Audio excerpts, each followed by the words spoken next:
সোনার বাংলাদেশ করতে হইলে ছাত্রকে কাম হবে না ভাইয়া, এরা এখন তো বাচ্চা পোলাপান। এই যে কখনো ছবি টানানো নিয়ে একটা কেওস তৈরি করা হচ্ছে, রাষ্ট্রপতি থাকবে কি থাকবে না সেটা নিয়ে কেওস তৈরি করা হচ্ছে। দেখুন পৃথিবীতে আরেকজন মন্ত্রী পাওয়া যাবে না যে নাকি শপথ গ্রহণ করার পর এত দ্রুত শপথ ভঙ্গ করেছেন। আপনি দ্বিতীয়টা দেখাতে পারবেন না, যেটা মাহফুজ আলম সাহেব করেছেন। কিভাবে? আমি চূড়ান্ত হতাশ। এই কোন সরকারের হাতে আমরা পড়লাম? এই কেমন দুর্বল, একদিকে দুর্বল আরেকদিকে দুর্বিনীত সরকারের হাতে আমরা পড়লাম। গতকালটা নামিয়ে ফেলেছেন। অথচ যখন উনি শপথ নেন তখন কিন্তু ওনার মাথার উপর সেই ছবিটা ছিল। করতে যাচ্ছি প্রধান উপদেষ্টা যাকে এই আন্দোলনের মাস্টারমাইন্ড উপাধি দিয়েছিল সেই মাহফুজ আলম বঙ্গভবনের দরবার হল থেকে শেখ মুজিবুর রহমানের ছবিটি সরিয়ে ফেলেছে।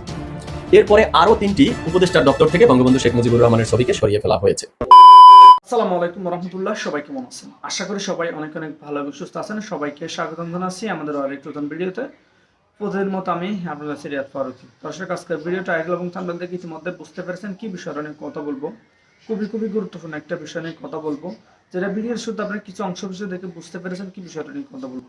তাই বিষয়টা আমি বেশি বিস্তারিত বলবো না, কারণ বিস্তারিত বলতে গেলে ভিডিওটা অনেক লম্বা হয়ে যাবে। আমি সংক্ষেপে করার কথা আপনাকে মূল আলোচনা নিয়ে যাচ্ছি। তার আগে আপনারা যারা আমাদের চ্যানেলটা নতুন চ্যানেল সাবস্ক্রাইব করে সাথে থাকবেন।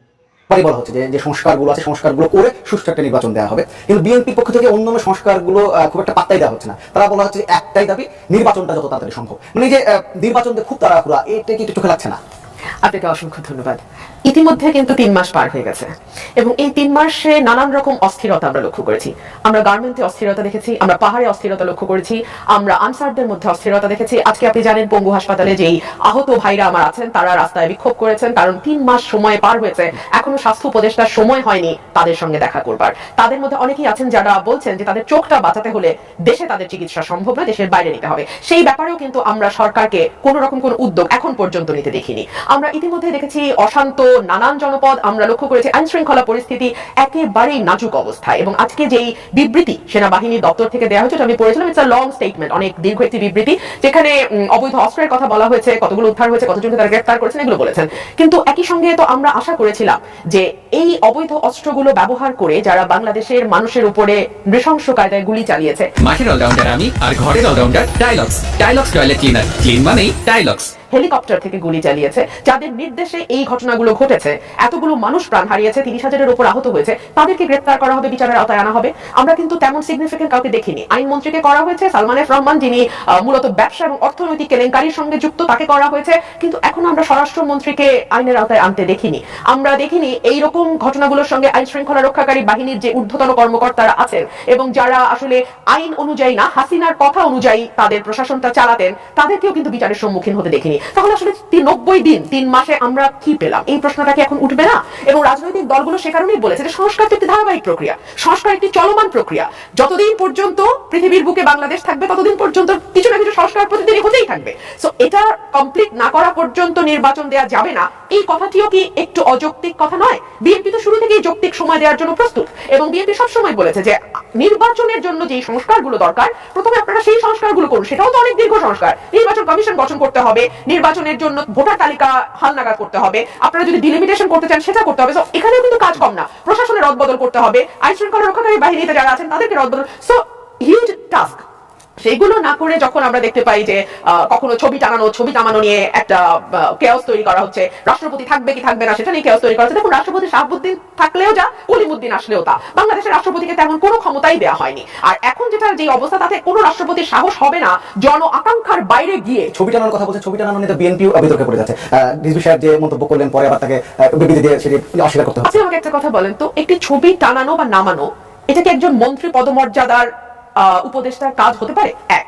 2 হচ্ছে এই কাজগুলো কি ইচ্ছাকৃতভাবে করা হচ্ছে না, যে মূল ফোকাসটা যাতে অন্যদিকে চলে যায়? আপনি আমাকে বলেন, এখন কি সত্যি আপনারা আমার এখানে বসে ছবি নিয়ে আলোচনা করার কথা, নাকি আমাদের আলোচনা করার কথা যে টিসিবি ট্রাকের দীর্ঘ লাইন নিয়ে হাসিনার মানে ঘন্টা পর ঘন্টা সমালোচনা আমরা করেছি, সেই টিসিবি ট্রাকের পেছনে কেন এখনো এত দীর্ঘ সারি? কেন এখনো সাধারণ মানুষের হাতের নাগালে দ্রব্যমূল্য আসছে না? কেন সিন্ডিকেট ভাঙার কথা বলা হলেও সিন্ডিকেট এই সরকার ভাঙতে পারছে না? সিন্ডিকেট ভাঙাতে এভাবে করা যায় না। অলিগোপলির ক্ষেত্রে যা হয়, আরো নতুন ব্যবসায়ীকে আনতে হয়, প্রণোদনা দিয়ে আনেন, ট্যাক্স মওকুফ করে আনেন, তাদেরকে সহজ শর্তে ঋণ দিয়ে আনেন, যেভাবে আনেন, আপনাকে নতুন বিজনেসম্যান এখানে আনতে হবে। তো এগুলো না করে আপনি ফাঁসি দিয়ে জরিমানা করে বা ম্যাজিস্ট্রেট দিয়ে ধরে আপনি কখনো দ্রব্যমূল্যকে আনতে পারবেন না। তো এগুলো জনমানুষ যেগুলো নিয়ে চিন্তিত সেদিকে ফোকাস না করে আপনি ছবি বা রাষ্ট্রপতি নিয়ে কেন এত?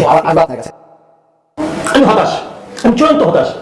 এই কোন সরকারের হাতে আমরা পড়লাম? এই কেমন দুর্বল, একদিকে দুর্বল আরেকদিকে দুর্বিনীত সরকারের হাতে আমরা পড়লাম।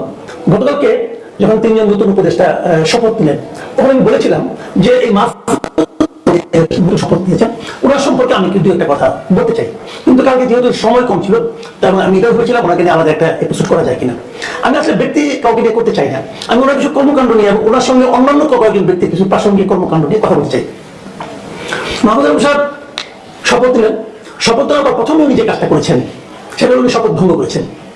এবং আমার বিবেচনা পৃথিবীতে আরেকজন ক্যাবিনেটের মেম্বার দেখা যাবে না, আমি উপদেষ্টাকে মন্ত্রীর পদমর্যাদায় ধরি, পৃথিবীতে আরেকজন মন্ত্রী পাওয়া যাবে না যে নাকি শপথ গ্রহণ করার পর এত দ্রুত শপথ ভঙ্গ করেছেন। আপনি দ্বিতীয়টা দেখাতে পারবেন না যেটা মাহমুদ আলম সাহেব করেছেন। কিভাবে সেটাই বলি। উনি প্রথম যে কাজটা করেছেন, উনি শপথ নেওয়ার সময় কি কি বলেছেন বলেন তো? আপনাদের কি খেয়াল আছে? যারা শপথ তো টেলিভিশনে ধারাবাহিক দেখানো হয়েছে এবং উনি সেখানে কি উচ্চারণ করেছেন? শপথের মধ্যে ছিল যে কথা, আমি আপনাদের আরেকবার পড়ে শোনেন, আপনি একটু মন দিয়ে শোনেন। শপথের ভাষ্যগুলো এরকম ছিল: আমি সশ্রদ্ধ চিত্তে শপথ করিতেছি যে আমি আইন অনুযায়ী অন্তর্বর্তীকালীন সরকারের উপদেষ্টা পদের কর্তব্য বিশ্বস্ততার সহিত পালন করিব। আমি বাংলাদেশের প্রতি অকৃত্রিম বিশ্বাস ও আনুগত্য পোষণ করিব।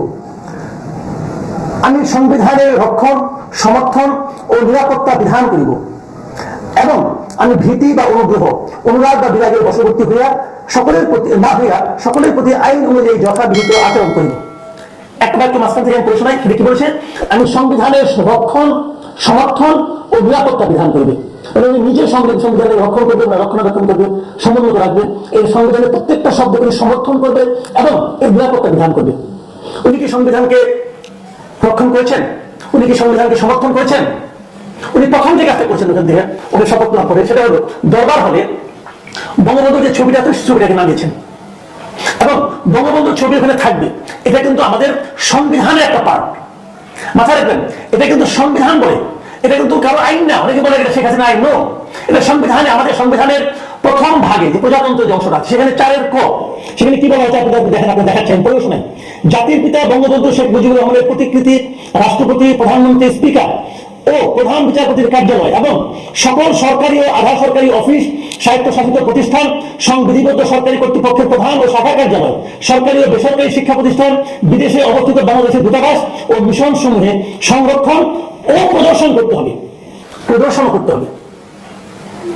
উনি সেই প্রদর্শন, দরবার হলে যে ছবিটা প্রদর্শন করা হয়েছিল সেই প্রদর্শিত ছবিটা নামিয়ে ফেলেছেন। অথচ যখন উনি শপথ নেন তখন কিন্তু ওনার মাথার উপর সেই ছবিটা ছিল। দেখুন আপনাদের সেই ছবি স্মৃতিচিত্র আপনাদের দেখাচ্ছি, মাথার উপর সেই ছবিটা ছিল। সেই ছবিটাকে মাথার উপর রেখে উনি সংবিধানের এই সমুন্নত রাখার শপথ নিয়েছেন। মানে সংবিধানের আলোকে উনি শপথ নিয়েছেন, নিয়ে প্রথম কাজ যেটা করেছেন ওরা শপথ ভঙ্গ করেছেন, উনি সংবিধান লঙ্ঘন করেছেন। উনি অনেক আইন বলতেছেন, অনেক জ্ঞান দিচ্ছেন জনগণকে। উনি তো মোটামুটি সক্রেটিস টাইপের একজন জ্ঞানী লোক বলে সবাই প্রচার করে। আমাদের চিফ উপদেষ্টা বলছেন উনি নাকি মাস্টার মাইন্ড। এই মাস্টার মাইন্ড শোনার পর ওরা ভালো বেড়ে গেছে। আমি জানি না কি হয়েছে ওনার, বাট আমার মনে হয় যে ওনার মধ্যে পাগলামি বেড়ে গেছে। এগুলি বাহাদুরি নয়। আপনাকে মনে রাখতে হবে, আপনি এখন একটা মন্ত্রী হয়ে গেছেন, আপনার যোগ্যতা থাক বা না থাক, আপনাকে কেউ জ্ঞানী বলুক কি মূর্খ বলুক, কিছু হয়ে যায় না, আপনি মন্ত্রী।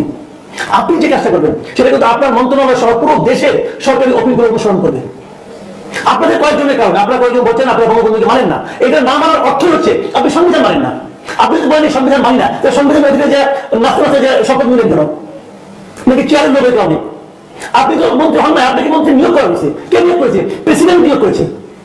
এবং সেখানে ঘোষণা আপনি শুনেছেন কালকে বলতেছে যে প্রেসিডেন্ট আপনাদেরকে উপদেষ্টা নিয়োগ করেছে, আপনারা কিন্তু ওনার উপদেষ্টা। ভাই মানুন, যা না তা বলার চেষ্টা করেন না। আপনি তো সেটা না কেন বলার চেষ্টা করেন? এবং কেবল তাই না, আপনি করেছেন। পাশাপাশি আপনারা যারা সহযোগী আছে তারা কালকে দেখলাম যে কালকে ঘটনার পরে আসতে দেখলাম যে 3টা মন্ত্রণালয় থেকে ছবিগুলি নামিয়ে ফেলা হয়েছে। কে কে? সচিব ভূঁইয়া যিনি আছেন, এখন উনি নতুন দায়িত্ব পেয়েছেন স্থানীয় সরকার মন্ত্রণালয়ে, উনি কিন্তু যেই ছবি নামিয়েছেন। আবার নতুন কালকে যে একজন সংসদ আপনার উপদেষ্টা হয়েছেন শেখ বশিরউদ্দিন, উনি ওনার দায়িত্বে 2টা মন্ত্রণালয়, উনি 2টা মন্ত্রণালয়ে ঢোকার আগে ছবি আগে নামাই দিয়েছেন। মানে উনি জানাইছেন, উনি বুঝাইছেন ওনার জাতটা কি। বলা মনে হচ্ছিল উনি নাকি জামাতের লোক, আর কি জামাতের খুব ঘনিষ্ঠ লোক, সেটা সত্য মিথ্যা জানি না। তবে উনি প্রথম কাজ যেটা, যে সংবিধানের আলোকে ওনারা শপথ নিয়েছেন, যে সংবিধানের অধীনে, সে যে সংবিধানকে সমুন্নত এবং সমর্থন করার জন্য ওনারা শপথ করেছেন, প্রথম দিন উনি সেই শপথ ভঙ্গ করেছেন। এইগুলো আমাদের শেখ বশিরউদ্দিন, আমাদের বিশাল মন্ত্রী একজন। তো এভাবে আমরা কি করবো? আরেকটা ঘটনা বলেন, যে ঘটনা বলে আলোচনা শেষ করবো। আচ্ছা, বিএনপির এই যুগ্ম মহাসচিব রিজভী আহমেদ, ওনাকে আমি মোটামুটি একজন জ্ঞানী এবং ধীর স্থির লোক বলে জানতাম। উনি করবেন না। দর্শক শ্রোতা, আজকে আলোচনা করতে যাচ্ছি উপদেষ্টা মাহফুজ আলমকে নিয়ে, যিনি বিপ্লবের পর থেকে এই 3 মাস পর্যন্ত প্রধান উপদেষ্টার বিশেষ সহকারী হিসেবে ছিল। হঠাৎ করে তাকে উপদেষ্টা বানিয়ে দেওয়া হলো। তো এটি নিয়ে একটি গুঞ্জন রয়েছে যে হঠাৎ করে কেন তাকে প্রধান উপদেষ্টার দপ্তর থেকে সরিয়ে অন্য দপ্তরে পাঠানো হচ্ছে। এই বিষয়টি নিয়ে আমি আজকে আলোচনা করতে যাচ্ছি না। আমি আজকে আলোচনা করতে যাচ্ছি প্রধান উপদেষ্টা যাকে এই আন্দোলনের মাস্টারমাইন্ড উপাধি দিয়েছিল সেই মাহফুজ আলম বঙ্গভবনের দরবার হল থেকে শেখ মুজিবুর রহমানের ছবিটি সরিয়ে ফেলেছে। এরপরে আরো 3টি উপদেষ্টার দপ্তর থেকে বঙ্গবন্ধু শেখ মুজিবুর রহমানের ছবিকে সরিয়ে ফেলা হয়েছে। তো এই ঘটনাটি তো ঘটেছে 2-3 দিন আগে, তাহলে আমি আজকে কেন আলোচনা করতে যাচ্ছি, চলুন এভিডেন্স সহকারে দেখা যাক। আজকে এই মাহফুজ আলম একটি স্টেটমেন্ট দিয়েছে, সেখানে তিনি বলেছেন মুজিববাদী রাজনীতি ও শেখ পরিবারের বন্দনা বন্ধ করা উচিত। এর দ্বারা আসলে তিনি কি বোঝাতে চেয়েছে? মুজিববাদী রাজনীতি মানে হলো আওয়ামী লীগের রাজনীতি বন্ধ করা উচিত। তো বন্ধটি আপনারা কিভাবে করবেন? কারণ আপনারা তো শুরুতে ছাত্রলীগকে নিষিদ্ধ করলেন, এরপরে আবার বললেন যে ঢাকা ইউনিভার্সিটির পরিসংখ্যান অনুযায়ী এখানে 80% ছাত্রলীগ নির্দোষ, তারা ফেরেশতা। এরপরে আপনারা আওয়ামী লীগের রাজনৈতিক কার্যক্রমের উপরে নিষেধাজ্ঞা চেয়ে একটি রিট করলেন, সেখান থেকেও আপনারা সরে আসলেন, সেখান থেকে সেটিকে আপনারা উইথড্র করে নিলেন। এরপরে বললেন যে আওয়ামী লীগকে নিষিদ্ধ করার বিষয়টি পলিটিক্যাল পার্টির সাথে আলোচনা করে ডিসিশন নেওয়া হবে। তো পলিটিক্যাল পার্টি হিসাবে বিএনপি, জামাত যারা এখন রাজপথে আছে তারা তো স্ট্রেট ফরওয়ার্ড বলেই দিয়েছে যে এভাবে কোনো দলের উপরে নিষেধাজ্ঞা আরোপ করার পক্ষে তারা না। তাহলে আপনারা এখন কিভাবে আওয়ামী লীগের রাজনীতিকে নিষিদ্ধ করবেন সেটি এখন দেখার বিষয়। তো এখন বিষয় হলো হঠাৎ করে কেন এই মাহফুজ আলম বঙ্গভবনের দরবার হল থেকে তড়িঘড়ি করে শেখ মুজিবুর রহমানের ছবিটি নামিয়ে ফেললো? এমন কি তারা ছিল? বিপ্লবের পরে 3 মাস হয়ে গেল, নামাতে পারলো না। তো যেদিন তিনি শপথ গ্রহণ করলেন, শপথের পরেই তাকে কেন নামাতে হলো? এটি তিনি শপথ গ্রহণ করেছেন 10 নভেম্বর সন্ধ্যা 7টায়। এরপরেই ছবিটি নামানো হয়েছে। ওই 10 নভেম্বরই ছাত্র সমন্বয়করা ছিল রাজপথে আওয়ামী লীগকে প্রতিহত করার লক্ষ্যে। আওয়ামী লীগ ঢাকার 0 পয়েন্টে একটি প্রোগ্রাম করতে চেয়েছিল, সেটিকে প্রতিহত করার জন্য সমন্বয়করা সেখানে ব্যস্ত ছিল। তারপরে সন্ধ্যাবেলা যখন তারা নিউজ পেল যে বঙ্গভবনে শপথ পড়ানো হচ্ছে 3 জনকে, তখন হাসনাত আব্দুল্লাহ একটি পোস্ট দিয়েছিল ফেসবুকে, আমরা সারাদিন লিগ টানাবো আর বলবো মুজিববাদ মুর্দাবাদ, আর তারা মুজিবের ছবি পিছনে টাঙিয়ে করে শপথ পাঠ।